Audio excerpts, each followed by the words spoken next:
समय एवं भाग्य केतेबेले चलीजीव केही कहि पारिबे नाही।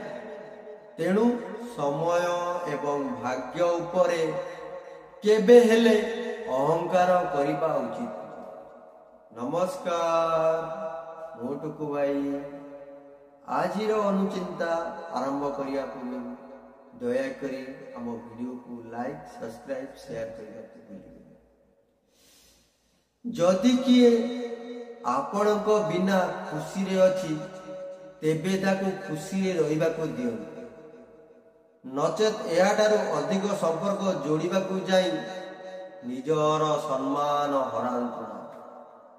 ईश्वर जहा करे प्राणीर मंगल पाए। एणु भाबी नेबा उचित जे जा हेउची भल हेउची, जा होईची भल होईची एवं जा आगकू हेबो ता मध्य भल हेबो। सबु सेई ईश्वरंक इच्छा। जिए धन लोभरे पागल प्राय खराब काम करी धन अर्जन करे, पाप शक्ति रे बलियान हुए, निजकू श्रेष्ठ शक्तिशाली बोली भाबुथिले मध्य से बड़ भीरु, ताकू सर्वदा मरणर भय घारुता। जय जगन्नाथ। आपणकर दिनटी मंगलमय।